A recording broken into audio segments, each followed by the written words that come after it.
The Business Bully Podcast is being brought to you by Audible with over 180,000 titles to choose from. They've got something for your brain, your body, and your business. Get a free audiobook download and a 30-day free trial by going to audibletrial.com/bully. That's audibletrial.com/bully. Now, let's go ahead and get this party started, baby. He's been an award-winning media personality and producer. As a speaker, he's empowered over 1 million people from the stage. Now one of the leading business coaches and brand experts is taking over the world of on-demand audio. It's the Business Bully Podcast. Now here's the Business Bully himself, Dave Anderson. Yes, ladies and gentlemen. Yours truly, Dave Anderson. Thank you so much. Happy to be here. Quick show today, man. I'm feeling good. It's Sunday night. I just finished picking up some stuff. I'm about to go watch The Christmas Story. So if you're listening to this live, you're listening to this as I'm driving back to the crib, chilling. Thank God for the Spreaker app. I can do my podcast any damn where and make it pop every damn where. That's what we're talking about, people. Omnipresence. If you have not gone and got your call with me and my team, I'm going to need you to do that right now. bit.ly/bully call, all one word, bit.ly/bully call, and get on my schedule, man. We'll see what we can do for your business. Discover what's going on, where you're losing money, and how we can help you get that money you leaving off the table. Woo! But anyway and anyhow, I kind of wanted to roll into what's really going on today and what's popping out here in these streets. And one thing that I find very interesting is that people always talk about, and I get this a lot sometimes when I do discovery calls, are people who want to spend money, they want to get down, they want to join the team, they want to be a part of the Bang Bang Bully gang. But what winds up happening, people, is that they say, well, you know what, we're going to go ahead and get started in January. Like, don't y'all realize I'm already planning for April? Like, I'm already in like March, April, May at this point, because I'm not waiting for January to start on January's progress. I'm not worried about January's money. I already got that mapped out.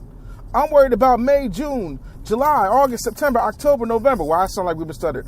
August, September, October, November. But in all seriousness, we're missing out on money because we're looking to get our ducks in a row. I don't know how to express to you any more than I already have. This whole waiting for the stars to align bullshit is not going to help you. Let me say that again. Waiting for the stars to align is never going to help you get to where it is that you need to be. I know that's not popular for some of you. I know that y'all want to wait and just kick back and chill. But if you're really going to be an entrepreneur, that sometimes means that, guess what? You know, you can have your Christmas Day, you can have your New Year's Eve, but guess what? It is grind time until it's shine time. You feel me?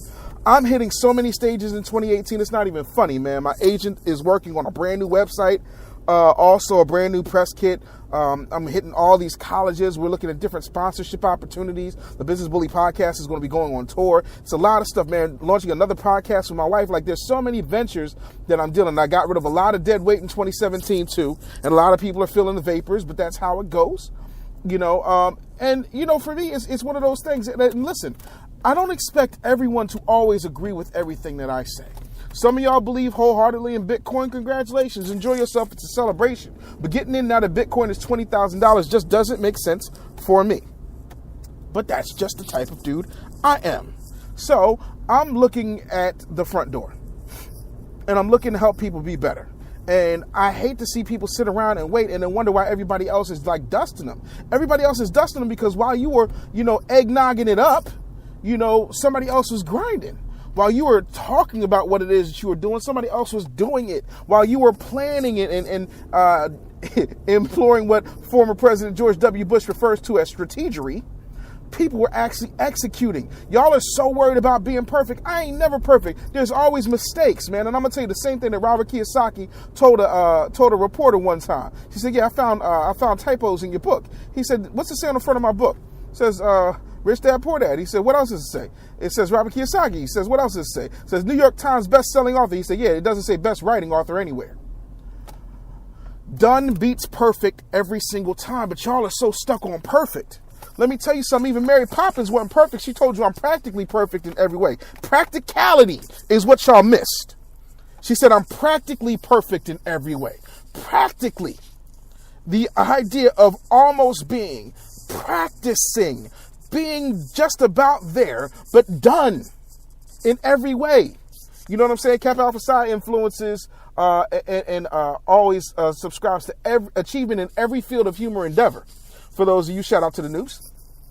You know, it's about every field of human endeavor. It's about being your best self, not being your best knockoff version of Dave Anderson, Gary Vaynerchuk, E.T., the hip hop preacher, or whomever it is to which you subscribe. But what I'm finding is folks are out here running around trying to be some fake phony version of somebody else, some bargain basement, no good idea of what they think they should be, some impossible dream, Kevin Costner, if you build it, they will come ass mantra shit that don't make no damn sense in the practical real world. So stop waiting for things to be perfect and just do. You can always go back and make edits. You can always go back and make changes. What you can't do is miss out on opportunities. Listen, I stay in a perpetual state of readiness. If you watch the second Avengers movie, there's this one scene where somebody asked Dr. Banner, asked him, yo, how is it that you stay, ready to Hulk out at a moment's notice? He said, well, I'm always angry. I'm always angry. In other words, I'm always prepared. Anytime I need to Hulk out, I'm a Hulk out on your ass. But I got it under control. Y'all don't have that type of focused rage. Y'all don't have that type of focused hunger, and that's why you lose. And so I got an issue with that. Another thing that I see a lot of from people who swear that they're popping or swear that there's some kind of grand conspiracy by Zuckerberg and his cronies to keep them from being great is running around here with these damn posts. Oh, I need to make sure that everyone can see me because Facebook's algorithms are changing and I'm losing out on people missing my message. No, Buttercup, smarten up. Your message sucks. So no one's seeing it, let alone Zucks. Damn, I sound like Dr. Seuss. Your message sucks, so no one's seeing it, let alone Zucks. In other words, it's not your message. It's not the algorithms, it's your message. It's your messaging, it's your brand strategy, it's the way that you're executing, and you're executing piss poorly, by the way. And as a result, you're not getting the results. You're not giving anybody a call to action. You're not putting on a show. You're just putting up content. You're repurposing stuff. You're putting the same stuff on Twitter that you put on Facebook, and you're trying to make an impact in the market. You're kidding yourself. You've got to be kidding yourself. And I don't know what you were thinking, and I don't know what you were doing, but what you call content, I call hot garbage. I call hot trash truck juice. I'm telling you straight up and down, you could be doing a lot better than what you're doing, but you refuse to do better. You are just okay blaming everybody else. You know, and then I go through and I talk to you and I ask you how many people on your email list, and you want to say to me, oh, well, I've got a few hundred or I've got a couple thousand. And I'm like, okay, great. How many times are you reaching out to them? Oh, once every couple weeks, once a month or two, whenever I have something to sell. And I'm like, yo, so basically what you're doing is you run around here begging. So you are basically begging, wondering why you can't get any results, why you can't get any traction. You are your own worst enemy. You are your biggest problem. And it's getting absolutely ridiculous. And hate to be the one to tell you this, but I'm telling you, you got to fix it. And the way that you fix it is by being relevant, by being on the cutting edge, being your authentic self. No one can beat you at being you, so be you all the time. Regardless of who likes it. Most of you lose because you're so worried about who likes you. You're so worried about what somebody's going to say about you. There's people who hate me right now. People who don't like what I do. People who bitch and complain and moan. But guess what? I'm still winning. And I'm still winning because I'm not focused on them. I'm focused so much more on my greatness and focused on getting monumental geometric results for my clients that I could care less about what anybody else has to say. Somebody hit me up on my business line. I said, Mr. Anderson, I didn't like some of the things that you said, so I just wanted to let you know when I blocked you on Facebook, it was nothing personal. And I'm like, who are you? You're calling me to tell me why you blocked me, and you're calling my business line on a Saturday with this? I'm like, yo, I'm sorry, but I don't know you. Like, you're not in my, I'm not trying to be funny or arrogant, but I'm like, I don't know who you are. I didn't know that you blocked me. Facebook didn't send off alarms. Zuck didn't send me a DM like, yo, such and such blocked you. Like, and honestly, I don't give a rat's ass. If you're spending time worrying about who blocked you, like, what does that say about your life? Like, you don't have no love in your life. You're not getting no sex. You don't have no kids' games to go to or nothing to do. You don't have a business to run. You don't have anything to live for. You don't have anything that you're even, excited that's coming out on TV or on Netflix. Nothing. You worry about who blocks you or justifying why you blocked somebody because you didn't like what they had to say? Like, stop.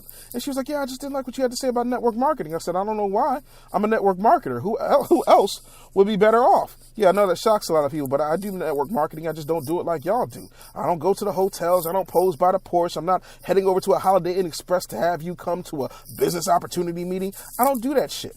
I tell you what it is. I tell you what the benefits are. I tell you if you with it or you're not. And that's the end of it. I push products. I'm not pushing recruitment. I'm good on recruitment, man.